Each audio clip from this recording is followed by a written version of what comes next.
तो हम लोग 2 चैप्टर कंप्लीट कर चुके थे। एक तो हमने प्रकाश पढ़ा, प्रकाश के ऑप्टिक्स के दोनों चैप्टर कंप्लीट किए। हमने प्रकाश की बात की, दर्पण लेंस की बात की, और दूसरा चैप्टर हमने ऊष्मा पढ़ा यानी कि हीट। और हीट में भी हमने लगभग ऑलमोस्ट पूरा का पूरा कंप्लीट कर चुके हैं। अब हमारा सिर्फ इसमें प्रैक्टिस वाला टॉपिक बचेगा, तो प्रैक्टिस उसकी करा दी जाएगी।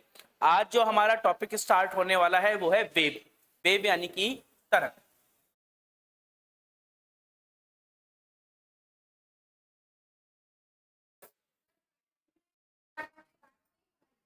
पढ़ाई जाएगी, बिल्कुल पढ़ाई जाएगी।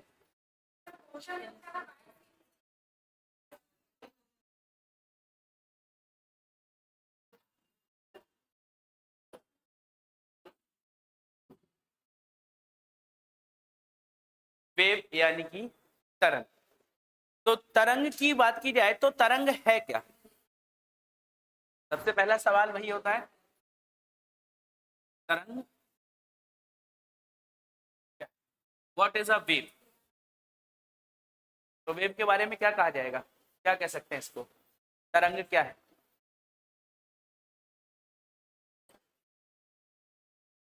कुछ तो होगा ना, कंकड़ पत्थर मारेंगे तभी वेव बनेगी। अच्छा, रस्सी को हिलाए तो वाइब्रेशन। बस बेसिकली सर अगर कहा जाए किसी भी माध्यम में उत्पन्न विक्षोभ, यानी कि जब किसी माध्यम में डिस्टरबेंस होता है तो उसके मॉलिक्यूल्स मूव करते हैं, और मॉलिक्यूल्स मूव करते हैं उसे ही हम तरंग कहते। उससे क्या होगी? तरंग की उत्पत्ति होती। तो बेसिकली कह सकते हैं क्या, किसी माध्यम में उत्पन्न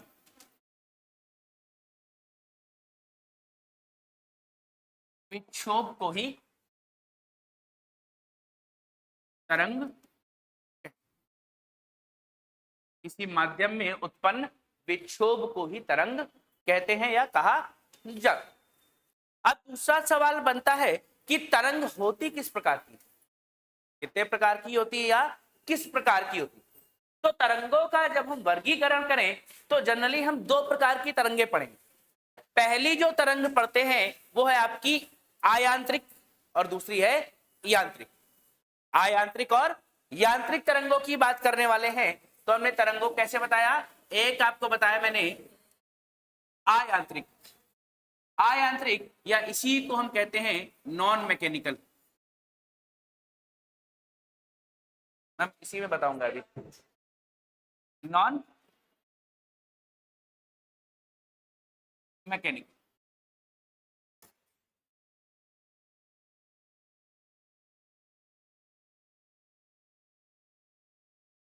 और जो दूसरी होती है वो होती है आपकी यांत्रिक तरंगे, यानी कि मैकेनिकल वेव। 2 प्रकार की तरंगों की मैं यहाँ बात करने वाला हूं। यहाँ पे एक आपको दिखेगी आयांत्रिक तरंग और दूसरी दिखती है यांत्रिक तरंग।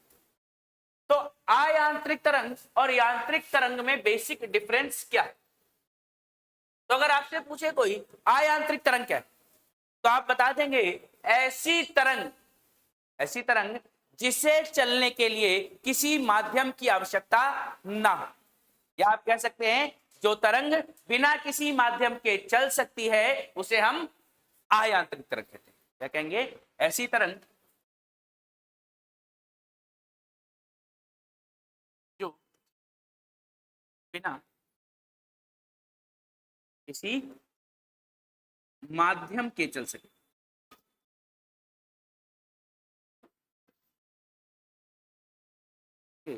ऐसी तरंग जो बिना किसी माध्यम के चल सके उसे क्या कहेंगे? उसे हम यांत्रिक तरंग कहते हैं। और दूसरी कौन सी है? यांत्रिक।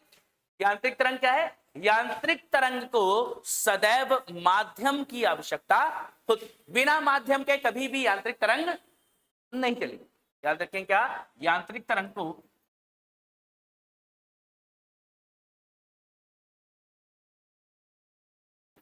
सदैव माध्यम की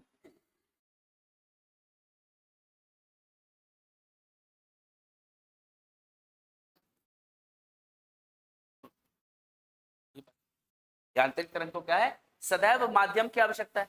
तो अब पूछा जाएगा कि आपकी जो अयांत्रिक तरंग है वो कहां कहां पे चल सकती है, तो आप सीधे सीधे बता देंगे आपकी जो अयांत्रिक तरंग है ये चल सकती है, सबसे पहली चीज तो निर्वात, क्योंकि निर्वात में क्या होता है, निर्वात में कुछ भी नहीं होता है, निर्वात में कुछ नहीं, और मैंने कहा था इसको माध्यम की आवश्यकता नहीं, तो निर्वात में तो ये चल ही सकती है।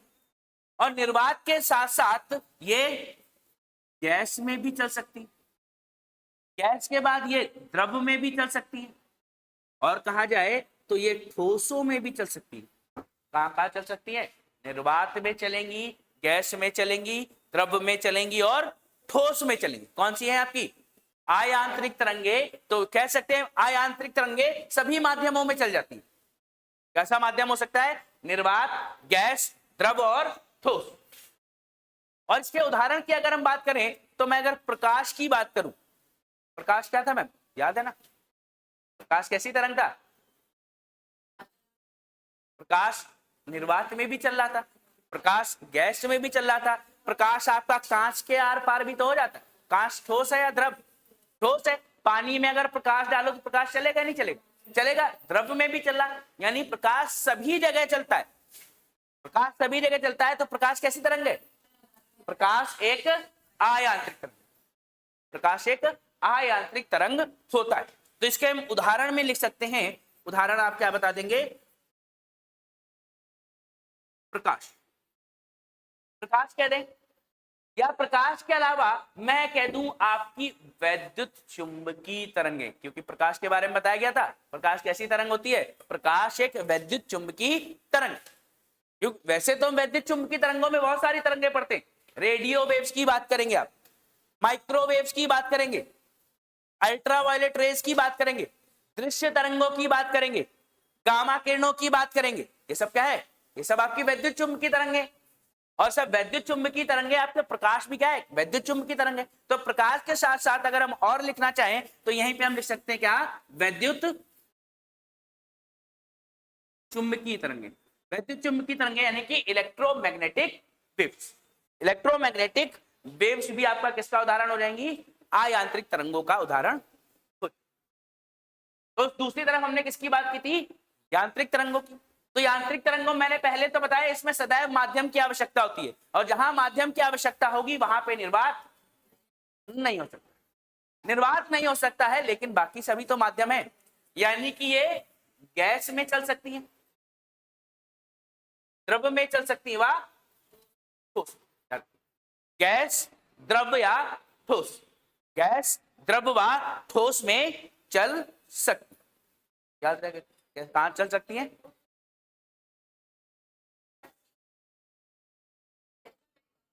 जी मैं बिल्कुल बताऊंगा, परेशान मत होइए। हाँ नहीं नहीं नहीं, पहले ठोस लिख दिया फिर द्रव फिर गैस, तो कोई फर्क नहीं पड़ रहा है, बस अभी फिलहाल तो हम ये जान रहे हैं ना किस माध्यम में चल सकती है।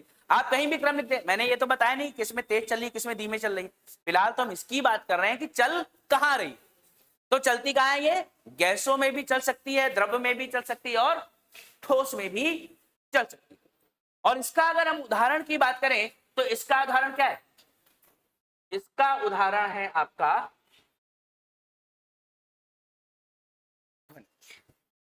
इसका उदाहरण क्या है, ध्वनि।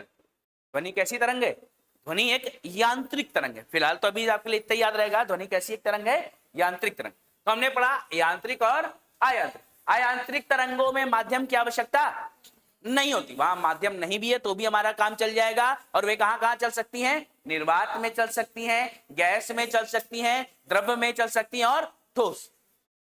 निर्वात, गैस, द्रव और ठोस सभी जगह चल सकती है।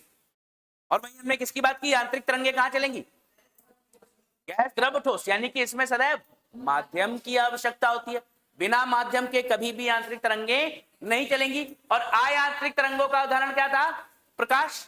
अयांत्रिक तरंगों का उदाहरण प्रकाश, या हम कहते हैं वैद्युत चुंबकीय तरंगे। और आपकी यांत्रिक तरंगों का उदाहरण क्या है, ध्वनि। इसकी बात करते हैं हम, ध्वनि। और अगर आप आगे बढ़ते हैं तो इसी में याद रखिए जो आपकी अयांत्रिक तरंगे, अयांत्रिक तरंगे कैसी होती हैं, सदैव अनुप्रस्थ होती है। कणों की गति के अनुसार हम तरंगों की जब बात करें, 3 प्रकार की तरंगे पढ़ते हैं, अनुप्रस्थ, अनुदैर्घ्य और सतही तरंगे। और हमें जो यहां पढ़नी है, हमें पढ़नी है अनुप्रस्थ और अनुदैर्घ्य। अनुप्रस्थ और अनुदैर्घ्य पढ़ते हैं। तो आपकी जो यांत्रिक तरंगे हैं वे अनुप्रस्थ भी हो सकती हैं एवं अनुदैर्घ्य भी हो सकती है। यांत्रिक तरंगे कैसी हो सकती हैं? अनुप्रस्थ और अनुदैर्घ्य दोनों हो सकती है। और जो आपकी अयांत्रिक तरंगे हैं वे कैसी होंगी? वे केवल और केवल अनुप्रस्थ होती है।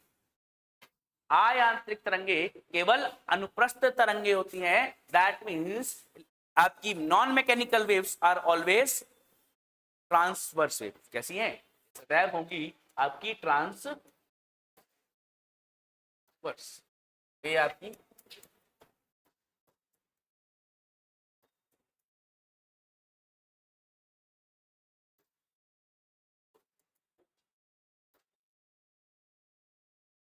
लॉन्गिट्यूडिनल। ये बात तो समझ आ गया। मैंने क्या कहा? आपकी जो अयांत्रिक तरंगे, अयांत्रिक तरंगे कैसी होती हैं? अनुप्रस्थ तरंगे होती हैं। और जो यांत्रिक तरंगे हैं वे अनुप्रस्थ और अनुदैर्घ्य दोनों हो सकती है। क्लियर? तो सबसे पहले बात की जाती है अनुप्रस्थ तरंगों की। सबसे पहले हम किसकी बात करेंगे?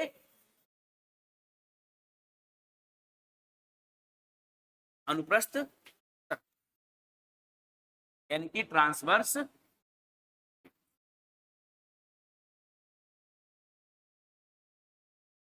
मैम ट्रांसवर्स वेव आपको बताया जा चुका है एक बार, प्लीज एक बार बता दें क्या था अनुप्रस्थ तरंग। बिल्कुल सही बताया मैम ने।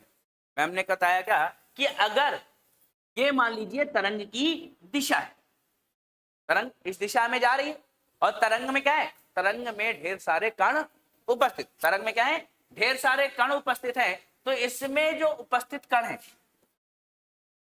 वो क्या कर रहे हो? जब तरंग के कण तरंग की दिशा के लंबवत गति करते, कैसी गति करें? तरंग के कण तरंग की दिशा के लंबवत गति कर रहे हैं, यानी कि ऊपर नीचे मोशन कर रहे हैं। और इससे जो तरंग उत्पन्न हो रही है उसे हम क्या कहते हैं? अनुप्रस्थ। जब तरंग के कण तरंग की दिशा के लंबवत गति करते हैं उसे हम अनुप्रस्थ तरंग कहते हैं। भाई तरंग की दिशा ये है और कणों की गति इस प्रकार है। और यहां पे अगर आप कोण देखें कितना दिखाई देगा? 90 डिग्री बन जाएगा। सिंपल सी बात है। तो जब तरंग के कण तरंग की दिशा के लंबवत गति करते हैं तो ऐसी तरंग को क्या कहा जाता है? अनुप्रस्थ तरंग कहते हैं। और जनरली अगर आप इसका फिगर देखते हैं तो कुछ इस प्रकार से आपको दिखाई देगा। अब मैम आपने देखिए जो फिगर बताया था ये वाला फिगर वही बनता है, लेकिन कैसे बनता है? वो कणों की गति के कारण जब मूव होगा तो एकदम से ऊपर नहीं उठेगा सीधा, वो थोड़ा सा घूमते हुए उठ रहा है। ये क्या है? तो इस प्रकार से कुछ हमें तरंग देखने को मिलती है। क्लियर? ये बात समझ में आ गया?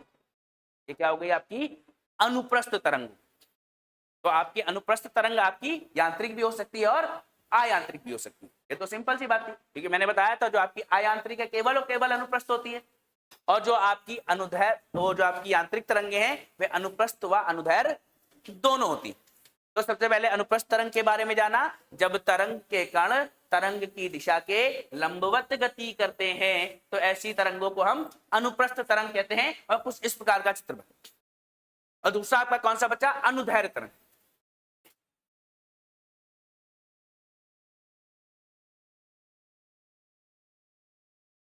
अनुदैर्घ्य तरंग यानी कि लॉन्गिट्यूडिनल वेव्स। कौन सी मैम?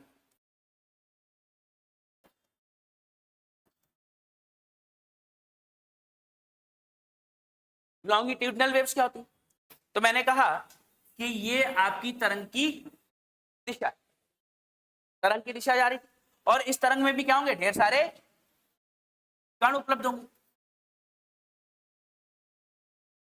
अब ये कण क्या करेंगे? ये कण तरंग की दिशा के समांतर गति कर रहे हो, तरंग की दिशा के समांतर, यानी कि आगे पीछे चल रहे हैं। ये कैसे चल रहे थे?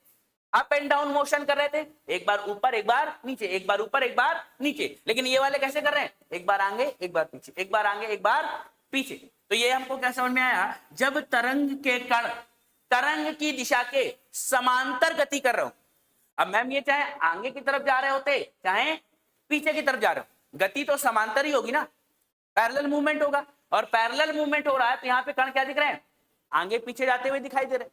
तो जब तरंग के कण तरंग की दिशा के समांतर गति करते हैं तो ऐसी तरंग को क्या कहते हैं हम, अनुदैर्ध्य तरंग कहते हैं। क्लियर? जब तरंग के कण तरंग की दिशा के समांतर गति करते हैं,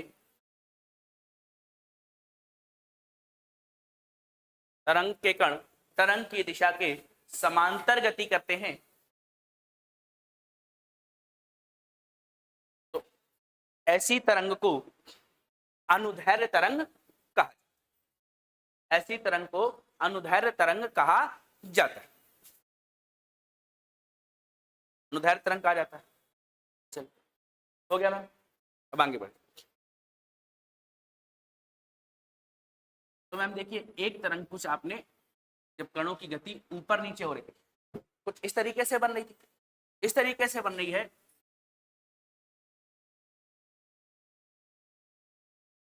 और दूसरी तरंग मैंने आपको किस तरीके से बताई, कुछ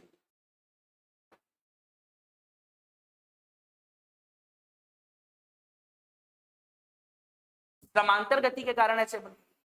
तो ध्यान रखिएगा, जब तरंग का कण ऊपर की ओर जाता है, ऊपर की ओर जाता है तो इस बिंदु को क्या कहते हैं हम, श्रृंग। ये क्या कहलाता है, ये कहलाता है श्रृंग, जो क्या है सबसे ऊपरी बिंदु, जहां पॉइंट मैक्सिमम हाइट तक जो पहुंचा उसे श्रृंग कहा गया, और जो निचला बिंदु होता है इसे कहा जाता है गर्त। क्या कहते हैं हम, गर्त। तो थोड़ा सा और बढ़ा लें, चलिए।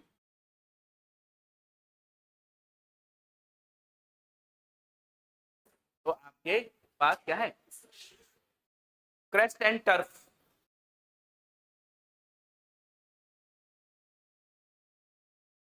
ये हो जाएगा आपका क्रेस्ट, ये हो जाता है टर्फ, क्रेस्ट एंड टर्फ। ये बात समझ में आए, एक श्रृंग है दूसरा गर्त, तो ये भी क्या हो जाएगा, ये क्या है मैम, श्रृंग है या गर्त है, ये भी श्रृंग यानी कि क्रेस्ट है, और ये वाला क्या हो जाएगा, गर्त या ग्रत, जो भी लिख रहे हो, ठीक है। गर्त होता है, वैसे बोलते गर्त ही, गर्त यानी कि टर्फ, गर्त ऊपर लगेगा,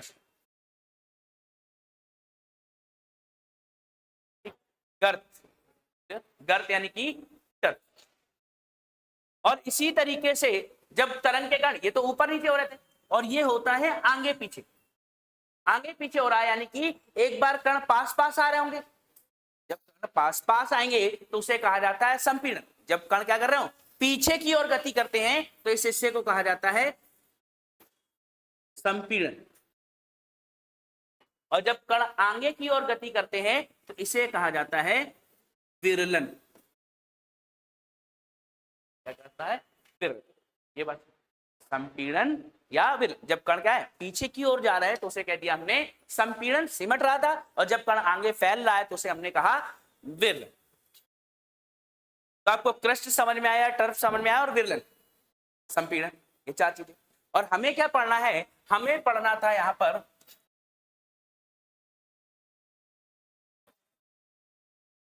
तरंग, या जिसे हम कहते हैं वेवलेंथ। तो वेवलेंथ की अलग अलग परिभाषाएं अलग अलग दिखाई देती हैं, और एक ही बार में हम सभी परिभाषाओं को कवर करेंगे। कैसे? तो पहली बात, तरंग दैर्घ्य होता क्या?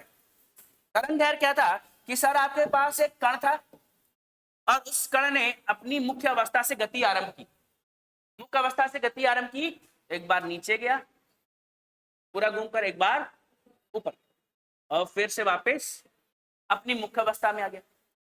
यानी कि एक चक्कर पूरा कर रहा ना, जहां से उसने शुरू किया था वहीं पे वापस आया, कब? एक चक्र पूरा कर। तो जो एक चक्र पूरा करने में जितनी दूरी तय की गई है उसको हम तरंग दैर्घ्य कहते। किसी कण द्वारा एक चक्र पूरा करने में तय की गई दूरी को हम क्या कहते हैं? तरंग दैर्घ्य कहते हैं। किसी कण द्वारा एक चक्र पूरा करने में तय की गई किसी कण द्वारा एक चक्र पूरा करने में तय की गई दूरी को ही हम तरंग दैर्घ्य कहते हैं। ठीक है, एक कण चला, चलने के बाद जिस अवस्था आप चला था पूरा चक्कर काट के उसी अवस्था आने पर तो जितनी दूरी वो तय करेगा उस दूरी को हम क्या कहते हैं, तरंग दैर्घ्य। अब इसको ऐसे नापा जाए, दूसरी तरीके से भी नाप सकते हैं। मैं कह रहा हूं आपके पास दो श्रृंग हैं, दो श्रृंग दिख रहे हैं, फिर आपको क्या दिख रहे हैं, दो गर्त तो दिख रहे हैं। इसी तरीके से आपको दो संपीड़न दिखाई देंगे और दो विरलन दिखाई देंगे, दो संपीड़न या दो विरलन। तो मैं कह दूं एक श्रृंग से लेके दूसरे श्रृंग तक की जब हमने दूरी नापी, एक श्रृंग से लेकर दूसरे श्रृंग की, यानी कि दो लगातार श्रृंग हो जाएंगे, और दो क्रमागत श्रृंगों के बीच की दूरी, दो लगातार यानी कि क्रमागत हो गए। तो ये जो दूरी एक श्रृंग से दूसरे श्रृंग की, कौन से, दो श्रृंग जो लगातार है। याद रखिए ऐसा ना हो कि आप एक श्रृंग यहां ले और एक श्रृंग बहुत दूर, दोनों के बीच की दूरी नापते। कैसे होनी चाहिए, दो लगातार श्रृंग, दो क्रमागत श्रृंगों के बीच की दूरी। और दूसरा क्या हो सकता है, श्रृंगों की ना नाप रहे हो तो हम क्या कर सकते हैं, दो क्रमागत गर्तों की नाप। आप श्रृंग नहीं नापना चाहते मत नापिए, आप किसकी नाप लीजिए, गर्तों के बीच की दूरी नाप लीजिए, तो भी उत्तर वही रहेगा। ये बात तो समझे, दो क्रमागत श्रृंगों अथवा दो क्रमागत गर्तों के मध्य की दूरी, ये बात समझ। अगर कैसी तरंग है, अगर आपकी तरंग अनुप्रस्थ है, अनुप्रस्थ तरंग है, तो हम कह सकते हैं दो क्रमागत श्रृंगों अथवा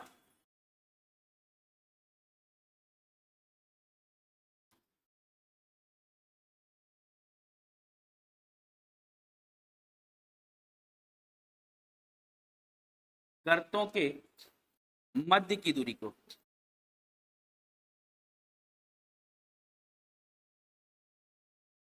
तरंग दैर्घ्य। ये बात तो हम समझ में आ गई। या तो क्या हो सकते हैं, दो क्रमागत श्रृंग हो अथवा दो क्रमागत गर्त। सिंपल सी बात तो ये, चाहे आप एक श्रृंग से दूसरे श्रृंग की दूरी नाप लें तो भी आपको तरंग दैर्घ्य मिलेगी, एक गर्त से दूसरे गर्त की दूरी नाप लें जो लगातार है, दोनों का उत्तर ही क्या हो जाएगा, आप उस दूरी को ही तरंग दैर्घ्य कह सकते हैं। क्लियर है।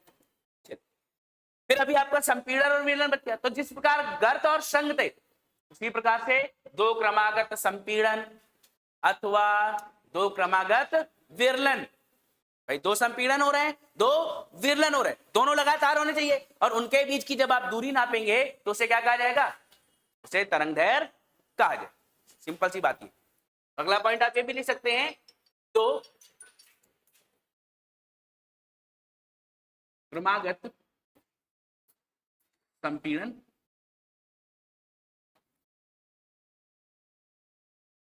अथवा विरलन के मध्य की दूरी को तरंग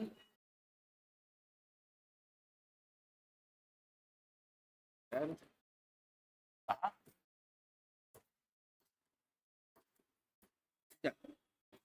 हम तरंग दैर्घ्य सभी को समझ में आया। तरंग दैर्घ्य क्या था, हमने क्या कहा, या तो एक कण ने एक चक्कर पूरा करने में जितनी दूरी तय की थी उसे भी हमने क्या कहा, तरंग दैर्घ्य। फिर क्या है, दो लगातार श्रृंग अथवा दो लगातार गर्त, उनके बीच की दूरी को भी नापा जाए तो भी क्या मिलेगी, हमें तरंग दैर्घ्य मिलेगी।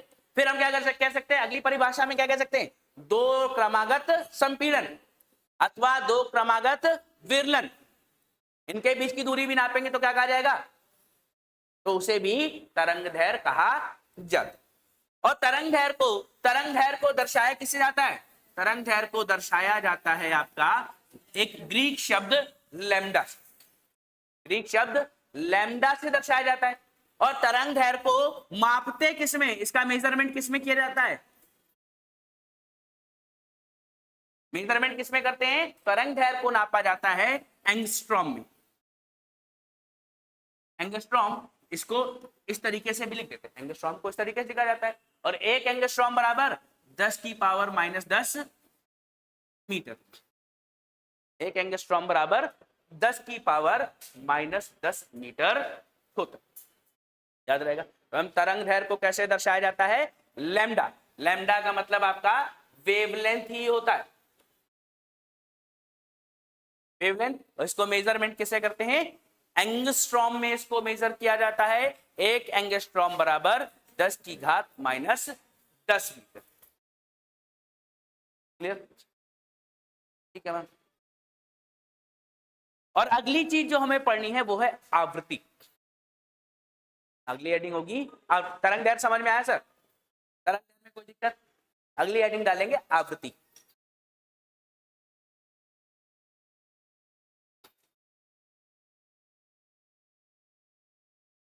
आवृत्ति यानी कि इसे हम कहते हैं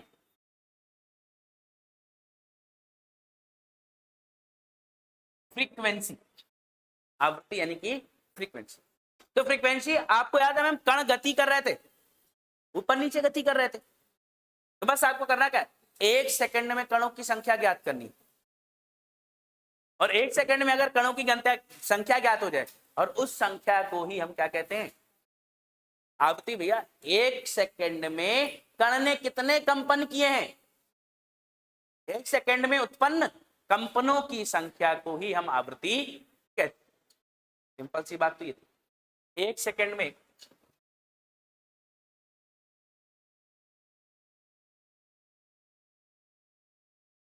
उत्पन्न कंपनों की संख्या,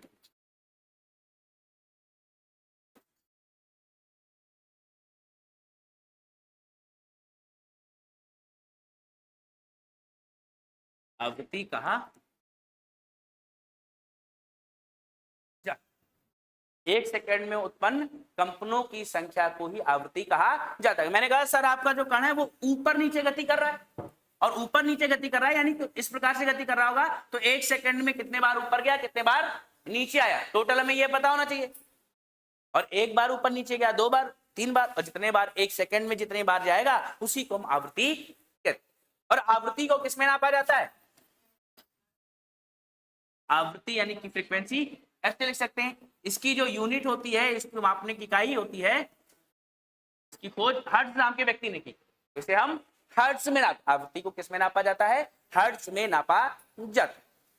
या हम क्या लिख सकते हैं, किसमें उत्पन्न हो रही थी मैम, कंपन किसमें हो रहे थे, एक सेकंड में, एक सेकंड में उत्पन्न कंपनों की संख्या, इसलिए इसको हम हर्ट्ज की जगह और क्या लिख सकते हैं, पर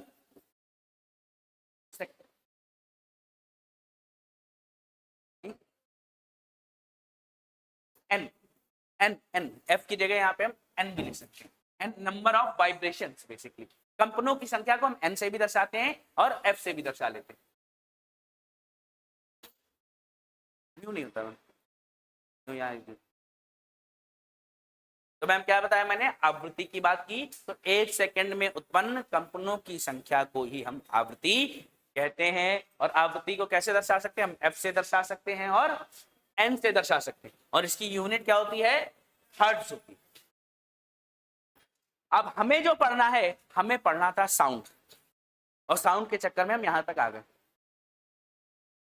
बेसिक भाई, बेसिक्स नहीं होंगे तो मजा नहीं आएगा, तो बेसिक्स हो गए हमारे। अब मैं आपको चाहे मैकेनिकल वेव, इलेक्ट्रोमैग्नेटिक वेव पढ़ाऊं, चाहे आपको साउंड पढ़ाऊं, तो हम हेडिंग डाल लेंगे साउंड, ध्वनि।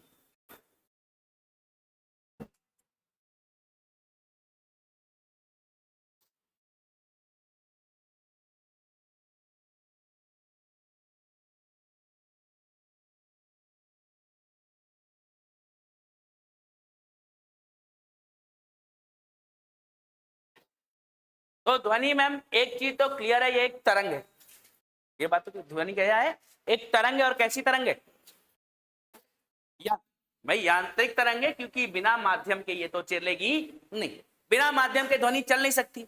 तो यांत्रिक कौन सी है, अनुप्रस्थ या अनुदैर्घ्य, अब याद रखिएगा, ध्वनि जो है एक यांत्रिक अनुदैर्घ्य तरंग। याद रखिए कैसी है ध्वनि, जो है ध्वनि यांत्रिक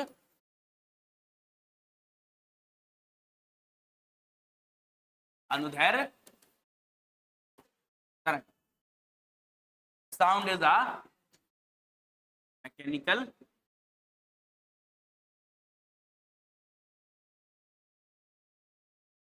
लॉन्गिट्यूडिनल वेव। लॉन्गिट्यूडिनल वेव है और दूसरा मैंने बताया मैकेनिकल है। मैकेनिकल लॉन्गिट्यूडिनल और मैकेनिकल है तो एक बात तो क्लियर है, बिना माध्यम के ध्वनि नहीं चल सकती। ध्वनि बिना माध्यम के नहीं चल सकती। याद रखिएगा, ध्वनि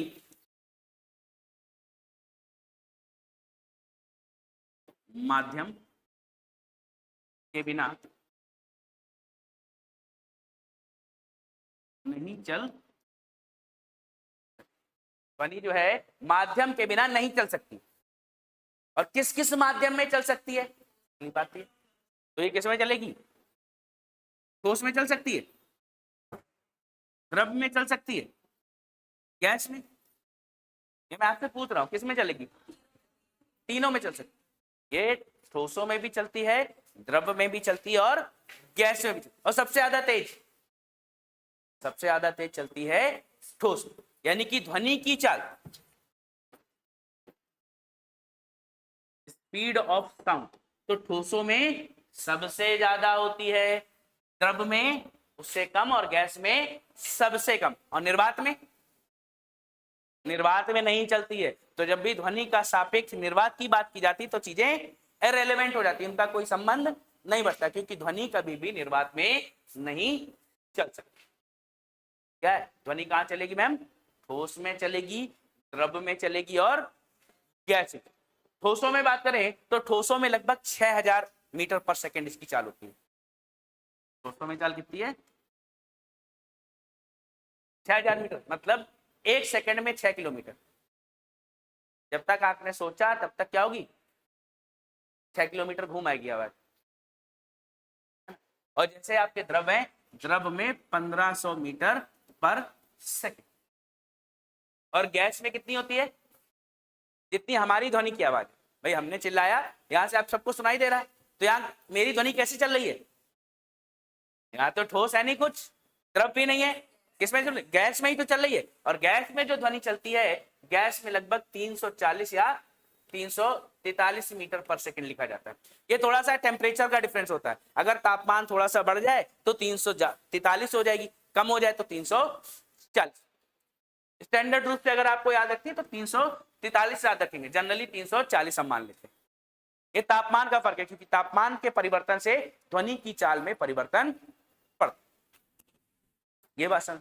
तो सर ध्वनि के बारे में जाना, ध्वनि क्या है? ध्वनि एक यांत्रिक अनुदैर्घ्य तरंग है। क्या है? और ध्वनि को सदैव माध्यम की आवश्यकता होती है। ध्वनि की चाल सर्वाधिक ठोसों, ध्वनि की चाल सर्वाधिक ठोस में होती है, द्रव में होती है और गैस। और ठोस में भी कहा जाए तो ठोस में सबसे अच्छा एग्जांपल याद रखिएगा क्या? स्टील।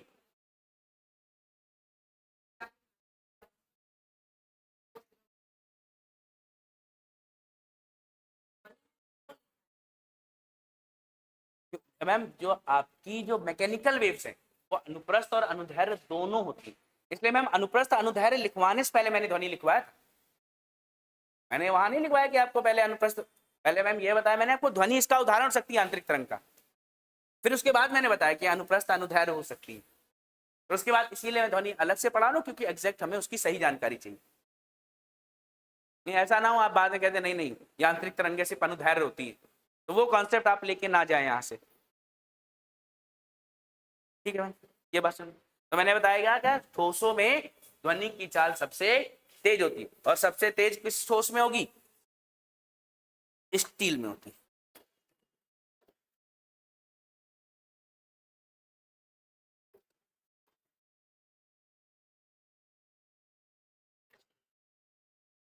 अच्छा मैम, आप लोग पता है हम लोग कभी कभी तालाब में पत्थर फेंकते थे।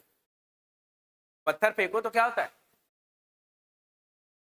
गोल गोल रिंग्स बनते हैं।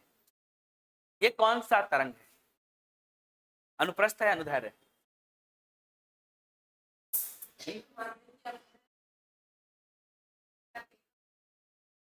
हाँ, लगता हमको ऐसे ही है, ध्यान रखिएगा।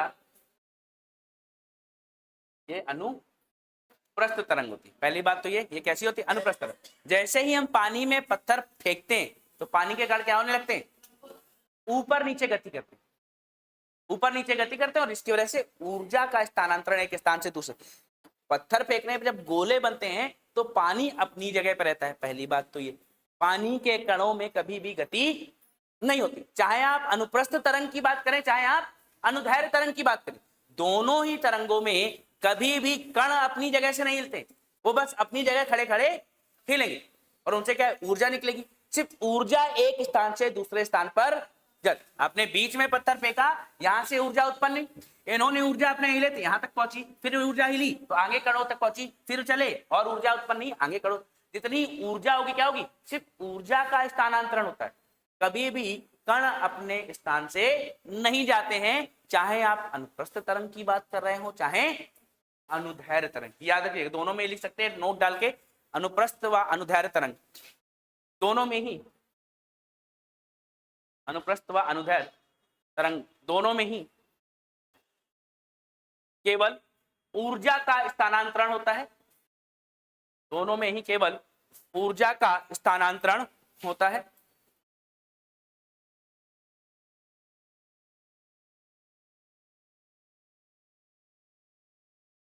दोनों में केवल ऊर्जा का स्थानांतरण होता है। कण अपने स्थान पर ही रहते, कण अपने स्थान पर ही रहते।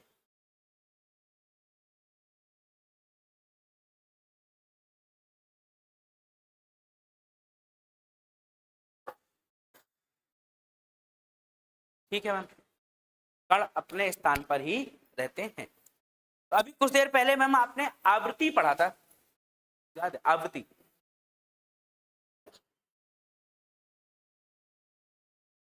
आवृत्ति क्या बताया था मैंने? 1 सेकंड में उत्पन्न कंपनों की संख्या, यानी कि वाइब्रेशंस को ही हमने क्या कहा था? आवृत्ति कहा था। और आवृत्ति की किस में नापा जाता है? हर्ट्ज या पर सेकंड में नापा। और अगली चीज क्या है? आपकी ध्वनि, ध्वनि पे आवृत्ति का कोई प्रभाव पड़ता है? क्या प्रभाव पड़ता है? तेज किस सेंस में? एक तेज मैम वो होता है जब जोर से ड्रम बजाते हैं, धम से आवाज होती है, और एक तेज वो होता है जो बहुत तेज एकदम चीखती चीरती आवाज जाती, पतली सी। कौन सी तेज होगी? तो मैंने आपको बताई, सीखने वाली, बिल्कुल सही।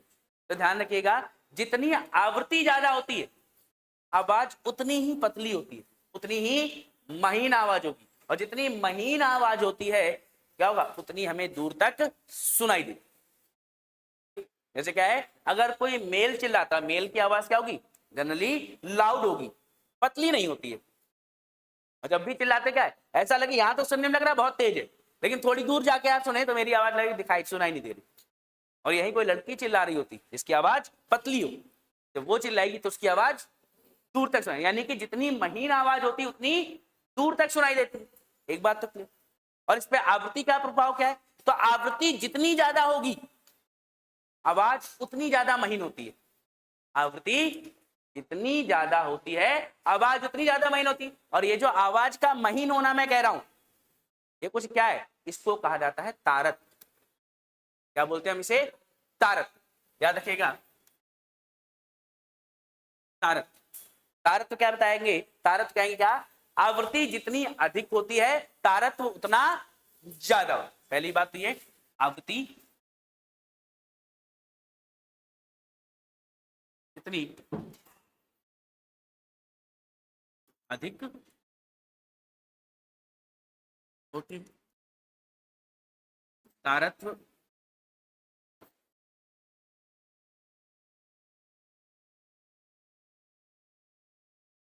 अधिक।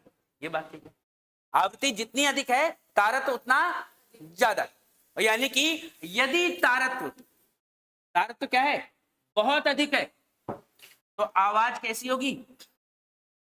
आवाज हो जाएगी महीन, या जिसे हम कहते हैं श्रिल वॉइस।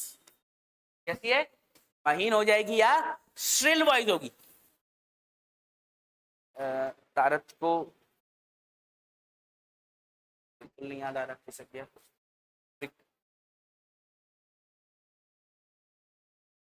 पिच, पिच, तारत को पिच कहा जाता है।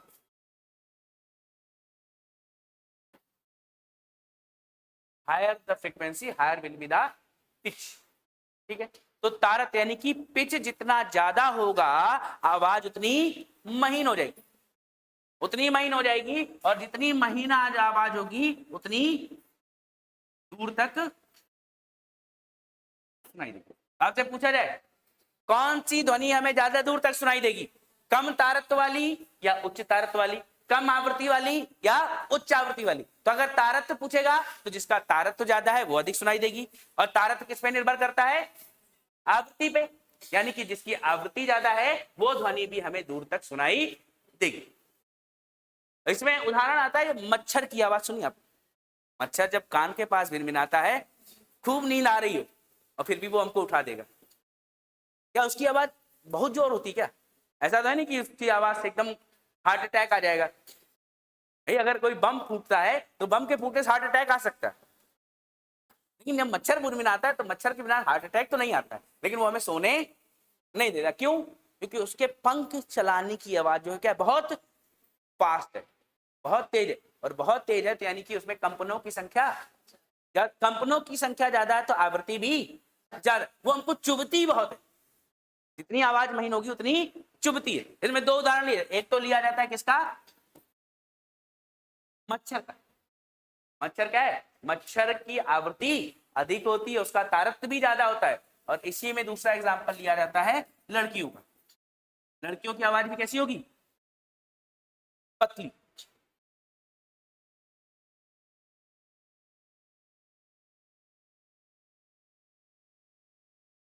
फिर दूसरा मैंने क्या कहा था मैम? तारत्व कम हो जाए, तो तारत्व कम हो जाए तो आवाज कैसी हो जाएगी? आवाज हो जाएगी लाउड। लाउड मैंने कहा नहीं, ड्रम, ड्रम की तरह। ड्रम आपको क्या है, ऐसा अगर ड्रम के पास खड़े हो तो ऐसा लगे धम बहुत जोर से बजा, लेकिन जैसे जैसे दूरी बढ़ती जाएगी क्या होगी? वो आवाज हमारी कम होती। अगर आवृत्ति कम है तो तारत्व कम होगा, और तारत्व कम होगा तो आवाज लाउड हो जाएगी। ये हमें अधिक दूर तक सुनाई नहीं देती, अधिक दूर तक नहीं सुनाई। और इसके उदाहरण में बात की जाती है तो शेर जब दहाड़ता है, शेर जब दहाड़ता है, अगर शेर के पास पहुंच जाओ, शेर जोर से दहाड़ दे तो हार्ट अटैक आ सकता है। आ जाएगा तो श्योर है, अगर एक बार पास हो, और अगर बीच में हमारे जाल ना हो, बीच में हमारे जाल ना हो, चिड़ियाघर गए और जाल के उस समय ना हो, शेर हमारे पास आ जाए तो क्या होगा? जोर से अगर वो दहाड़ दे तो हार्ट अटैक तो पक्का है। और इसकी आवाज लेकिन वहीं पे बहुत जोर से सुनाई देगी, लेकिन जैसे जैसे आप दूर जाएंगे तो शेर की आवाज हमें कम सुनाई देगी। और लड़कों की आवाज भी कैसी होती है? लड़कों की आवाज भी शेर की तरह है। ऐसा लग रहा है चिल्ला तो जोर से रहे, लेकिन जैसे जैसे दूरी बढ़ेगी ये आवाज हमें कम सुनाई पड़ेगी। क्लियर? तो ये हमने बात की किसकी? पिच की। आवृत्ति की बात कर ली हमने, पिच की बात कर ली। तो तारत्व यानी कि पिच किस पे निर्भर करता है? आवृत्ति पे निर्भर करता है। आवृत्ति जितनी अधिक होगी तारत्व उतना ज्यादा होगा, तारत्व जितना होगा तो आवाज उतनी महीन होगी, और जितनी महीन आवाज होगी उतनी दूर तक सुनाई देगी। जितनी महीन आवाज होगी उतनी दूर तक सुनाई देती, और परेशान भी हमें ज्यादा करती। चुभती भी कौन सी है? जितनी महीन आवाज होगी उतनी ज्यादा चुभेगी। जैसे कभी कभी ना कान में सीटी बजती है, फील किया होगा ये तो शायद, जब कान में सीटी लगती है वो आवाज जो थोड़ी बहुत महीन सी आवाज आती है, सकता है चीर के निकल गई सब कुछ। वैसे क्या है, वो बहुत तेज चुभती है ऐसी आवाजें, जैसे मच्छर और लड़कियों का उदाहरण लिया जाता है। फिर दूसरा आवाज क्या है? जिसमें तारत्व कम होगा उसमें आवाज लाउड होगी। लाउड आवाज होगी, मोटी आवाज होगी, यानी कि मोटी आवाज में क्या है, वो दूर तक सुनाई नहीं देती है। जैसे उदाहरण में हमने लिखा शेर और लड़कों की आवाज ये चिल्लाए कितना भी सुनेगा कोई नहीं। ठीक है, ये बात तो हमने बात कर ली पिच की तर्क। अगला चीज अगर हम देखें, ये नोट कर लिया ना सभी लोगों ने, एक बात करते हैं हम आयाम। आयाम यानी कि एम्पलीट्यूड क्या होता है? तो बेसिकली मैम आपको याद है कि आपने एक तरंग चलाई थी, तरंग चल रही थी, तरंग कण ऊपर गया, नीचे गया, दाएं गया, कहीं भी गया, लेकिन था क्या, उसकी मुख्य अवस्था तो क्या थी? उसकी मुख्य अवस्था तो इस लाइन पर ही थी ना, होना तो उसको वास्तविक रूप से कहां चाहिए था? इस लाइन पे ही होना चाहिए, अपने स्थान पे बैठा रहना चाहिए, लेकिन अपने स्थान से वो क्या कर रहा है? ऊपर जा रहा है और नीचे जा रहा है। तो अपनी साम्य अवस्था से जितना अधिक विस्थापन होता है, क्या है? अपनी मुख्य अवस्था से अधिकतम विस्थापन, यानी कि जो अधिकतम ज्यादा दूरी तक जा रहा है, इस दूरी को ही कहा जाता है आयाम। साम्य अवस्था से अधिकतम विस्थापन को ही आयाम कहा जाता है। साम्य अवस्था से अधिकतम विस्थापन को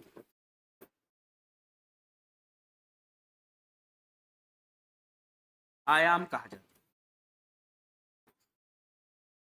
साम्य अवस्था से अधिकतम विस्थापन को ही आयाम कहा जाता है। ठीक है, maximum displacement from mean position is known as amplitude. ठीक है, तो एम्पलीट्यूड तो ये समझ में आ गया, और एम्पलीट्यूड की जो डिस्टेंस होती है वो कितनी होती है? वो होती है लैम्डा बाई 2। कितनी होती है? जितना तरंग दैर्घ्य होगा, ये तरंग दैर्घ्य का आधा, तरंग दैर्घ्य का आधा होता है, याद रखिएगा। जो आयाम है, आयाम कितना होता है? लैम्डा बाई 2 आयाम, याद रखें। और आयाम जितना अधिक होगा, आयाम जितना अधिक होगा, आवाज उतनी ज्यादा लाउड होगी, यानी कि मेरी आवाज जितनी तेज तेज सुनाई देने लगे, मतलब आयाम बढ़ता जा रहा है। अगर मेरी आवाज कम हो रही है, मतलब आयाम कम। ये बात समझ में? आयाम जितना अधिक होगा, ध्वनि उतनी लाउड होती। ठीक है, याद रहेगा। यानी कि ध्वनि की तीव्रता किस पे निर्भर करती है? आयाम। ध्वनि की तीव्रता आयाम पर निर्भर करती। आयाम जितना अधिक होगा, ध्वनि की तीव्रता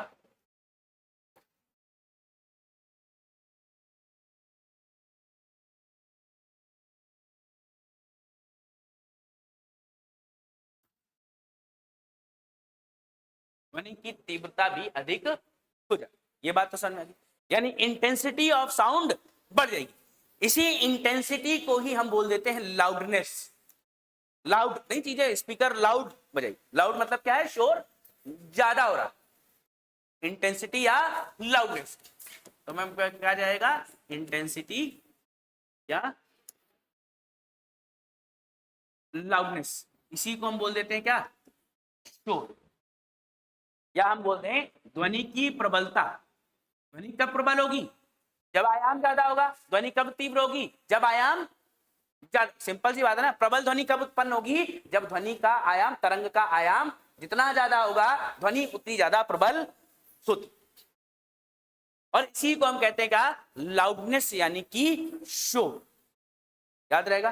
तो मैंने सीधी सीधी से बात बता दी, आपकी जो लाउडनेस है, लाउडनेस किस पे निर्भर करती है? लाउडनेस आयाम पर निर्भर करती है।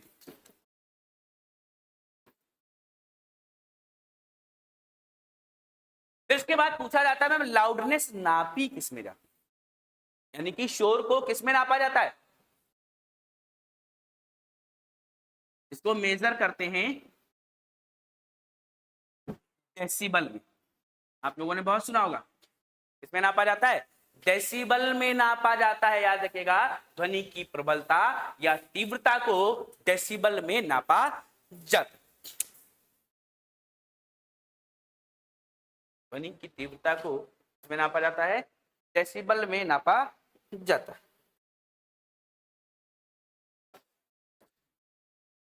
डेसिबल में, या हम इसको बेल भी, कभी कभी अगर आपको बेल लिखा दिखाई दे तो भी मान सकते हैं, लेकिन याद रखिएगा 10 बेल बराबर 1 डेसिबल होता है। 10 बेल बराबर 1 डेसिबल होता है। सॉरी उल्टा हो गया, 1 बेल बराबर 10 डेसिबल। 1 बेल बराबर 10 डेसिबल, ठीक है। ये क्या होता है, 1 बेल बराबर 10 डेसिबल होता है, ठीक है। तो इसको हम किस में नाप सकते हैं, डेसिबल में भी नाप सकते हैं और बेल में भी नाप सकते हैं। जनरली हम किस में नापते हैं, ध्वनि की प्रबलता डेसिबल में ही नापते हैं, बेल कम सुनने को मिलता है, तो डेसिबल ही आपसे सबसे ज्यादा प्रोबेबिलिटी होती है, डेसिबल ही एग्जाम में पूछेगा। और 1 बेल बराबर 10 डेसिबल होता है। फिर है क्या कि हमारी आयाम और इसमें एम्पलीट्यूड और इसमें अंतर क्या है मैम, एंगस्ट्रॉम में ही हो जाएगा वो तो, λ/2 लिख रहे थे ना, लैम्डा को हमने किसमें नापा था, एंगस्ट्रॉम में। फिर इसके बाद हम बात करते हैं मैम हमें क्या है, हमें कितनी ध्वनि सुननी चाहिए। मुसीबत तो हमारी है, हमें जो सुनाई दे वही तो ठीक है। तो जो हमारा यूएनओ का सुनो, यूएन क्या कहता है, यूएन कहता है हमें दिन के समय 55 डेसिबल की ध्वनि सुननी चाहिए। कितनी, 55 डेसिबल की ध्वनि सुननी चाहिए। और रात में कैसी सुननी चाहिए, रात में और माहौल शांत हो जाता है, तब हमें घड़ी की टिक टिक भी सुनाई देती है। और रात के हमें समय हमें अधिकतम ध्वनि 45 डेसिबल की सुननी चाहिए। रात के समय अधिकतम ध्वनि 45 डेसिबल की सुननी चाहिए। और इन जनरल कहा जाए आपसे, इन जनरल आप कह सकते हैं हम कितनी ध्वनि सुन सकते हैं, थोड़ी सी और बढ़ा देते हैं, 7 डेसिबल तक की ध्वनि को हम सुन सकते हैं, बर्दाश्त किया जा सकता है, ये सुन लेंगे, चलो 5 डेसिबल हमने। और फिर कहेंगे शोर क्या है, तो शोर कहा जाए यदि ध्वनि 80 डेसिबल से अधिक है। शोर क्या है, शोर 80 डेसिबल से अधिक ध्वनि को क्या कहा जाएगा, शोर कहा जाएगा। अगर आप 80 डेसिबल से अधिक की ध्वनि सुनेंगे तो इसे शोर कहा जाता। जनरली हमें कितनी सुननी चाहिए, यूएनओ के अनुसार दिन के समय 55 डेसिबल सुन सकते हैं, क्योंकि सभी जाग रहे हैं, थोड़ा थोड़ा शोर मचाते हैं, तो शोर ज्यादा हो जाने के कारण हम 55 डेसिबल तक सुन सकते हैं। रात्रि के समय हमें 45 डेसिबल तक सुनना चाहिए, और ओवरऑल कहते हैं कि हम कहते हैं चलो इन जनरल हमें 60 डेसिबल तक की ध्वनि हम सुन सकते। और शोर किसे कहा जाएगा, यदि ध्वनि 80 डेसिबल के ऊपर हो जाए तो उसे क्या कहेंगे हम, उसे शोर। अगर ये ध्वनि 120 डेसिबल हो जाए तो थोड़ी देर में हम बहरे हो जाएंगे, हमारे कान के पर्दे फट सकते हैं अगर ये ध्वनि 120 डेसिबल से अधिक की हो जाए।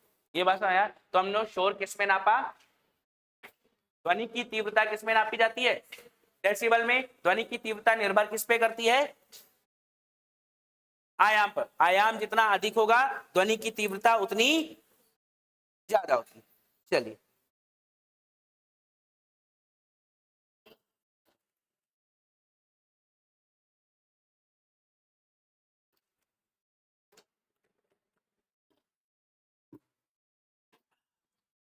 तो मैंने कहा कि आपसे हर एक ध्वनि की अपनी अपनी आवृत्ति होती है, हर ध्वनि की अपनी अपनी आवृत्ति होती है। इसी के अनुसार हम आवृत्ति के अनुसार ध्वनि को अलग अलग स्केल्स में बांटते हैं। एक चार्ट बना लेते हैं छोटा सा, कि मैंने कहा आपसे एक फ्रेम लिया,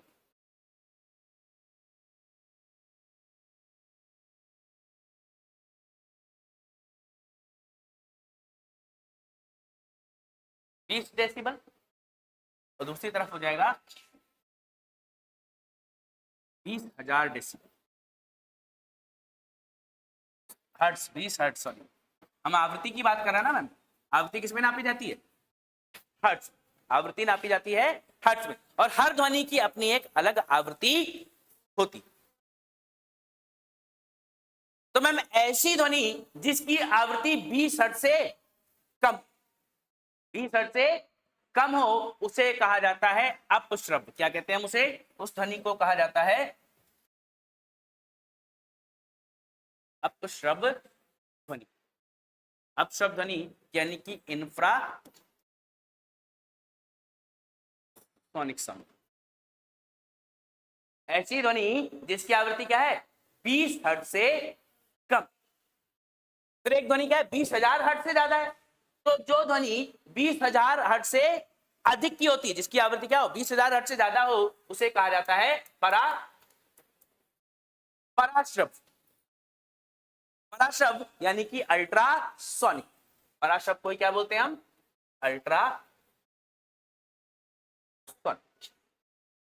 और हम जो मनुष्य हैं, ना तो हम 20 हर्ट्ज से कम की सुन सकते हैं, ना ही 20,000 से अधिक की सुन सकते हैं। हम कितनी सुन सकते हैं? हम 20 से लेके 20,000 तक की सुन सकते हैं। इस ध्वनि की आवृत्ति कितनी हो?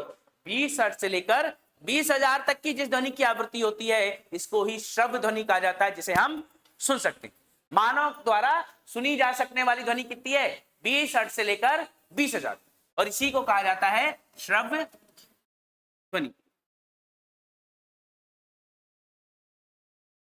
श्रव्य ध्वनि या इसी को कहते हैं हम ऑडिबल साउंड।